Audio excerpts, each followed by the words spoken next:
you walk into the North Exhibit Hall at this year's CES, if you're not careful, you might think you're at the North American Auto Show. There's over 200,000 square feet of space and nearly every auto brand represented. The connection between automotive and technology is undeniable and growing every year. I'm Jeff Schmidt along with Dave Casper at CES, and this is Radio Sales Today. Whether you're an early adopter or a latecomer to the tech world, in-vehicle infotainment certainly will play a pivotal role in your next new vehicle purchase. According to Kelley Blue Book research, 1 out of 3 Americans would switch car brands based on the technology in the vehicle. This year, Kelley Blue Book created a new award, the Best Auto Tech Award, and the winner is the Census system in the 2016 Volvo XC90. Anders Tillman is the general manager of Volvo's Monitoring and Concept Center at the Volvo Car Group. He shared the importance of technology as it relates to safety. A lot of goes back to very fundamental research on how we human beings like to interact with various things. Obviously, voice is one of the most intuitive and straightforward ways of interacting with a device. Touch is another element like that. But we managed to work with our suppliers to ensure that you really get that super intuitive, very fluid touchscreen experience that we all used from in terms of using our smartphone devices. So does the technology make the car actually safer? Yes, I would say so, because at the end of the day, we human beings, we don't like to compromise, so we want the technology to be in the car, and a lot of the technology actually supports your driving. But at the same time, we as a car manufacturer want to make sure that not only do our customers get the most interesting and rewarding driving experience and engagement with the system, but actually something that's really safe and intuitive and very distraction-free to use. Does radio still matter to car makers? Oh yes, I would say that it matters to our consumers, and if it matters to our consumers, then I think it should matter to automakers. We experience the future of the in-vehicle experience and the future of autonomous driving with the Hyundai Mobis.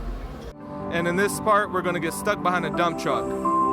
Now what we can tell is the speed of the dump truck, and through our vehicle-to-vehicle communication I was telling you about, even though we can't see that car coming, we picked it up, and now we know it's clear to overtake.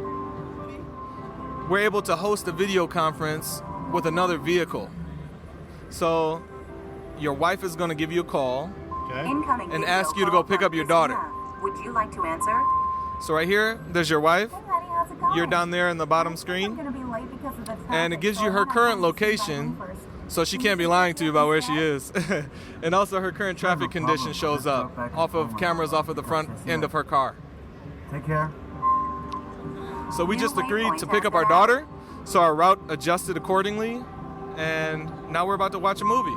Since we're So on time. at this particular moment, when I was watching her on the screen, I wasn't paying attention to what's going on in front of me, but the Right. car's handling it by The itself. car is in autonomous mode, and now we're in our relaxed mode, and we're watching a movie. Dave Casper found out what's new with Ford's new Sync system version 3. What you'll see when you look at this home screen, you see that we have really large touch targets for while people are driving down the road. We wanted to make sure that they were able to actually use the system easily and simply while they were driving. And we also tried to make sure all the domains were always available. So you'll see that if I touch FM here, you go to the FM domain, but I still have the climate, phone, and navigation domains available. In terms of audio, you'll see that we offer all the sources that people are used to using, along with our Applink capability. On behalf of radio, we're really happy to see AM and FM be number 1 and 2 there. Absolutely, we try to keep it consistent. Actually, people still use AM and FM quite a bit, so we want to make sure that it's top of mind. When you talk about computers, the ugly underbelly of hackers, viruses, and cyber attacks becomes a necessary part of the discussion.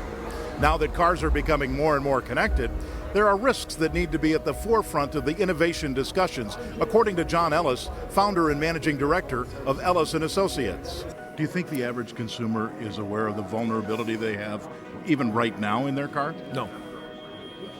They're not aware because it hasn't risen to the level of a concern for the consumer. We are concerned because we're professionals in the industry and we can see a trajectory. A lot of people know that their computers and their phones suffer things. They don't know what they may be. And they're beginning to learn that there's computers in their car. So in the next 15 years, a whole slew of 10-year owners are going to buy their next car, and they're going to see a lot of technology. And based on this, they'll suddenly begin to realize that, wow, this isn't really any different than my phone or my PC. It's been better maybe engineered, but it's no different in terms of software's on there. And so that's the new norm as we move forward. It's an interesting juxtaposition. The very technology that's being created to make our in-car experience safer exposes the vehicle to hackers and outside nefarious intruders. While there are lots of questions that remain as it relates to technology and the driving experience, one answer is clear at this year's CES. Innovation and technology are in the driver's seat in the automotive world. For Dave Casper, I'm Jeff Schmidt from CES in Las Vegas, and that's Radio Sales Today.